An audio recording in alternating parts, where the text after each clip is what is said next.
I love big fauna, and I'm incapable of deceit.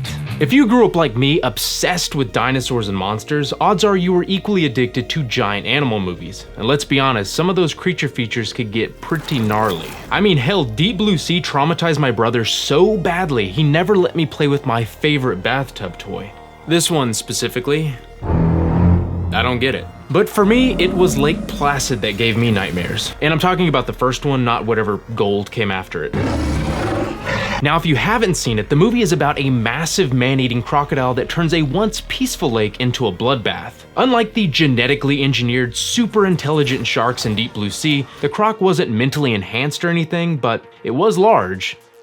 And it was kind of a dick. For me, what set the movie apart is that the crocodile had weight. It felt real. And that's because for a lot of scenes, it kinda was. Maybe you've heard of Stan Winston Studio, the legendary team behind classic movie monsters like the Jurassic Park T-Rex. Well, they also whipped up a supersized animatronic crocodile for the film, complete with a waterproof hydraulic system that even let this mechanical Sukian swim on its own. And it's no surprise that it took hundreds of hours to craft because this thing was basically the crocodile version of Jaws, only longer. It was huge. Which begs the question, does the Lake Placid croc have any real-world basis, or is it just a steaming crock of coprolite? That is one big pile of shit. But surely, if something like the Lake Placid croc did exist, then it must be some ancient relic from the age of dinosaurs, right? Maybe something like Sarcosuchus, aka Super Croc, which gained a ton of hype in the early 2000s thanks to a super popular documentary that, as a kid, I remember being quite thug nasty. Or what about Deinosuchus? It's arguably even more well known, showing up in everything from Prehistoric Park to Gendy Tartakovsky's Primal. You can even slap a saddle on one and take it for a spin in Ark, or fight a whole bunch of them as a rampaging T-Rex in Savage Quest. These two Cretaceous crocs have definitely made themselves known in pop culture, but as it turns out, the real-life counterpart of the Lake Placid antagonist wasn't some menace of the Mesozoic. Oh no. The asteroid may have rolled credits on much of the planet's big reptiles, but crocodilians stuck around for Earth's sequel, and nature wasn't quite done giving giants more screen time. You see, there lived another monstrous croc, an easy 5 out of 5 on the Irwin scale that no one really talks about, and it existed just a geological heartbeat ago. Welcome back to Extinct on Impact. My name is A, and it was in the late 1800s when deep in the heart of the Amazon jungle, along the Purus River, a partial lower jaw was unearthed, revealing the largest non-marine predator since the dinosaurs.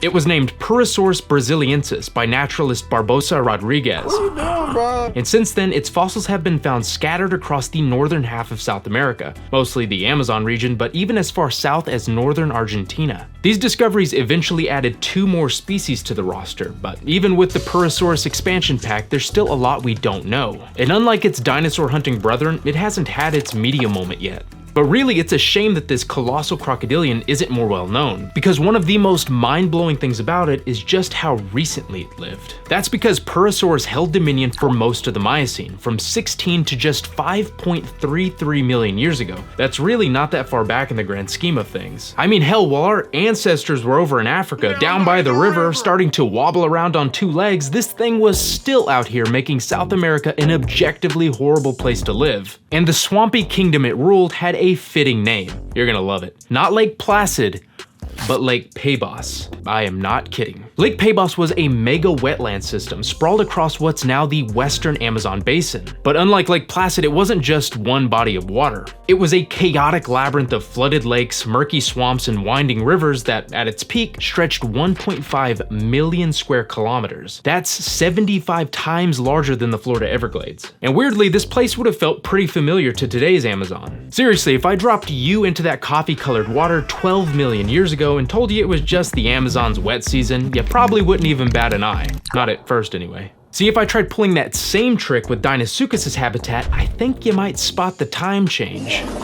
It wasn't just the setting though. You'd also recognize a lot of Lake Pebos' wildlife because it never left. There were snakes up in the trees, monkeys screaming about God knows what, and frogs launching themselves straight into the mouths of hungry river dolphins or river monsters like Arapaima. This primordial Amazon was, and still is, a biodiversity hotspot. But that's where the similarities end. Because at the time, South America was still cut off from the rest of the world. And just like a homeschooled kid with 0 social interaction, it might have seemed normal at first, but my God, did it get weird. 2319! The Cenozoic may be called the age of mammals, but South America was stuck at 50%. It was a land of armored armadillos the size of Volkswagens, where hoofed mammals found nowhere else on Earth were hunted by land-walking crocs, who were sometimes on the receiving end by towering terror birds. It was a place where saber-toothed predators more closely related to the local possum than any big cat were left humbled, also by birds. It really was a lost world. And sitting smugly atop this prehistoric food chain was Purussaurus, an apex predator so massive that everything in its ecosystem practically orbited around it, just like the crocodile in Lake Placid dominated its fictional lake. But with one key difference. Purussaurus was even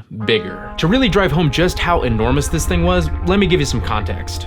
Modern crocodilians come in a wide range of sizes. On one end of the spectrum, you have Cuvier's dwarf caiman, which barely outweighs my cat Wild. And on the other end is the saltwater crocodile, the same species as the Lake Placid croc, which I'm just gonna call Steve from now on. A big male saltwater croc can reach about 5 meters, 16.5 feet, and weigh around 800 kilograms, nearly 1,800 pounds. But one of the largest specimens ever reliably recorded was named Lolong. He was captured in the Philippines back in 2011 and measured a staggering 6.17 meters, 20 feet 3 inches, tipping the scales at just over a metric ton. That's about the same length and mass as a bass boat, motor and all.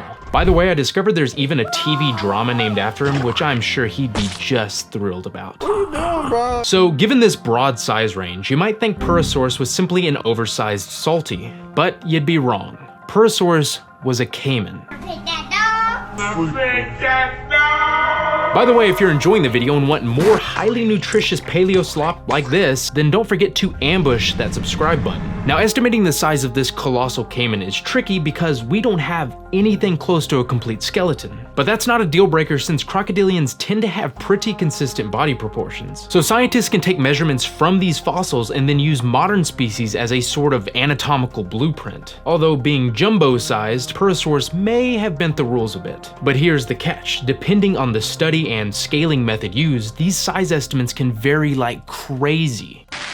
From a measly 7.6 meters, 25 feet, and 2 metric tons, to a ludicrous 15.8 meters, 52 feet, and 12.6 metric tons. Let me put that into perspective. Even the bottom of the barrel estimate, like we're scraping that bowl, still makes Purussaurus heavier than an average male hippo.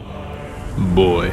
But those are the extremes. Based on averages across multiple studies, a realistic size is closer to 10.6 meters, 35 feet, and 6 metric tons, about the same length as a school bus and mass of an African bull elephant. That's considerably longer and heavier than Steve, and only the Cretaceous Deinosuchus rivals it in size. Can you imagine the tension if these two met up? Speaking of which, if it was anything like Deinosuchus, it may have taken up to 35 years to reach full size, growing at a similar rate to modern crocs, just over a longer period of time. And you'd think being so hefty meant it couldn't haul its fat gullet out of the water. Oh, but it could. In fact, studies on Purussaurus mirandi reveal that it's the only known crocodilian, living or extinct, to have 3 sacral vertebrae instead of the usual 2, a rare deviation from the standard croc body plan. This reinforced its pelvis, giving it the support it needed to lug all of this onto land. On top of that, a unique femur and more vertically oriented shoulder girdle suggest it walked with a surprisingly upright posture, more like a land-savvy Cuban crocodile than a sprawling, golf course guardian. Here's a creepy thought. Sure, crocs aren't exactly known for getting drafted to the NBA, but this thing with its size and upright posture could probably look you dead in the eye. So this prehistoric juggernaut wasn't some oversized caiman you stretched out in Microsoft Paint. It basically had to re-engineer its own anatomy just to carry itself. But the real evolutionary flex was its skull, which was honestly perfection. The first thing you notice is just how insanely thick and robust it is. I mean, if Sarcosuchus was the healer and Deinosuchus was DPS, then Purussaurus was undeniably the tank. Its shape was also unlike any other crocodilian before or since. The term blockhead might be an insult to us people folk, but it's a pretty accurate nickname for this Minecraft looking. But it wasn't just chunky, it was gigantic, with the largest known skull measuring 1.5 meters, 4.8 feet. For reference, after talking with crocodilian expert Gator Jake, we landed on about 50 to 70 kilos for just the head of a Lolong class crocodile, roughly 110 to 155 pounds. There's even this wacky claim of a saltwater croc head weighing over 200 kilos, 450 pounds, about the same as 6'8", four-time world's strongest man Brian Shaw. And by the way, that estimate comes from a 19th century hunting story, so you know we can trust it. But Purussaurus was on a different level altogether, with the head about as heavy as your typical salty.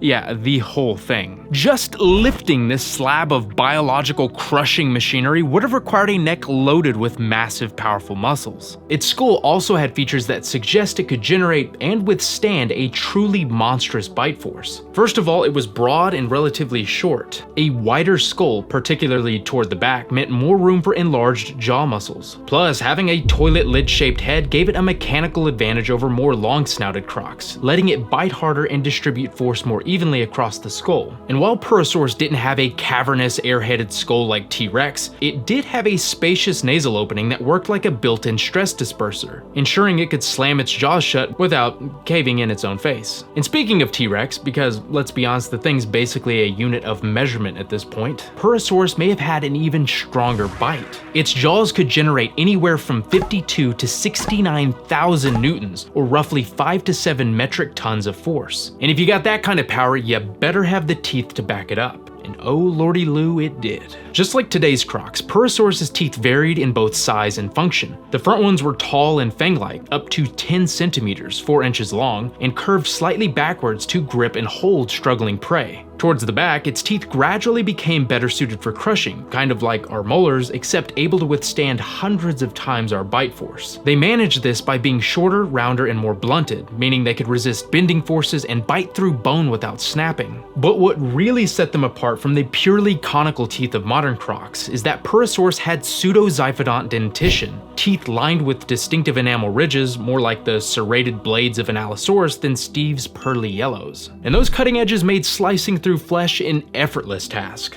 Altogether, its immense size and cranial arsenal paint a brutally clear picture. This is a Deinosuchus, I don't know why I'm holding it. For one, it would have no problem holding a helicopter in place like Steve did in the movie, but more importantly, it had the hardware to shish kebab meat, obliterate bone, and eat whatever it damn well pleased. And it wasn't hurting for variety. I've already hinted at just how diverse this mega wetland system was, and nothing was off the menu, not even the monkeys. Sure, they had the high ground in the trees, probably sitting there just teasing the poor caiman, sticking their tongues out and little Dalai Lama action going on. Then snap, and that's it. No more monkeying around. But primates were just the appetizer. Along with all the animals I mentioned earlier in the video, Purussaurus had its pick of water birds, colossal catfish, and even sharks and rays, which, for the record, had no power here. We can't forget about turtles. I mean, crocs love their turtles. And we know Purussaurus dined on them because we have the receipt. A huge bite mark out of the ass end of a turtle shell, which likely took the entire hind limb with it.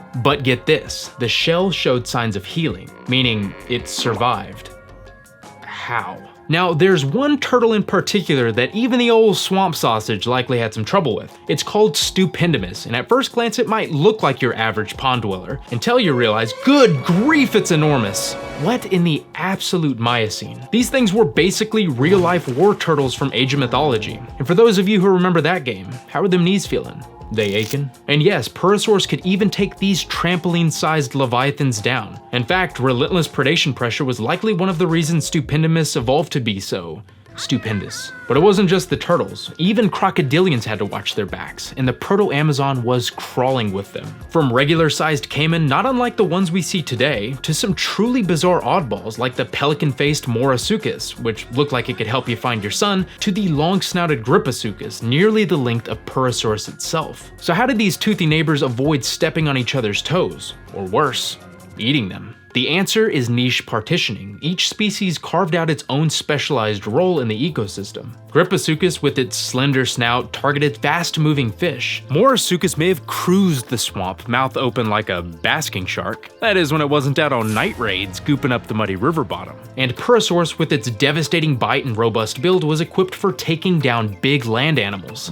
Well, eventually. Actually, it was this abundance of large terrestrial prey combined with competition from other aquatic predators predators that likely pushed our caiman to evolve to such an insane size. There was no competition at the top. As it grew, it gained access to bigger and bigger prey items. And the top tier unlocks were giant herbivores that came to the water to drink. You know that iconic scene where Steve ambushes the grizzly bear? Well, Purussaurus pulled the same move, but with rodents the size of grizzly bears. And what's crazy is that these rodents of unusual size were some of its smaller mammalian prey. It also hunted the uniquely South American Nota ungulates, stocky herbivores that looked like hornless rhinos in both size and build, as well as the even larger Astrapatheres, which were basically what you'd get if a tapir and hippo did a fusion dance, then scaled up to elephant proportions. Both were massive in their own right, but to Purussaurus, they were just part of a balanced breakfast. For comparison, consider that today's Nile crocodiles can take down prey heavier than themselves. Well, this matchup was downright criminal for the colossal caiman, because it dwarfed even its beefiest prey, such as the 4-ton Granastrapatherium. And as a work smarter, not harder crocodilian, why waste energy chasing food when it'll waltz right up to you? After all, that nasty brown river water must have looked crisp and refreshing to a parched mammal. And with its eyes, ears, and nostrils positioned on top of its head, Purussaurus could lurk just beneath the surface, a living trap ready to drag its victim straight to the Lake Pabos equivalent of Davy Jones' locker. Turns out the grim result of this ancient hunting strategy is written in bone, specifically a 13-million-year-old fossil belonging to Pseudoprepatherium, a ground sloth that must have wandered a little too close to the water's edge. That's when a juvenile Purussaurus clamped down on its leg with enough force to collapse bone, leaving behind 46 tooth marks on its tibia as it bit over and over to maintain its vice-like grip. And unlike that invincible turtle we talked about earlier, there were no signs of healing. This was no lucky escape. But hey, Purussaurus wasn't the only apex predator stalking the Proto-Amazon. You see, in South America, the age of dinosaurs never truly ended, because beyond the shoreline, dry land was dominated by the forest rockids. And yet, when these giant, flightless terror birds approached the water's edge, they became mere peasants in the presence of the Swamp King. We know this because a 12-million-year-old leg bone from a terror bird shows 4 distinctive bite pits that match the tooth pattern of a medium-sized Purussaurus. And according to researchers, this fossil may have belonged to the largest terror bird ever discovered, so it definitely wasn't victim weight.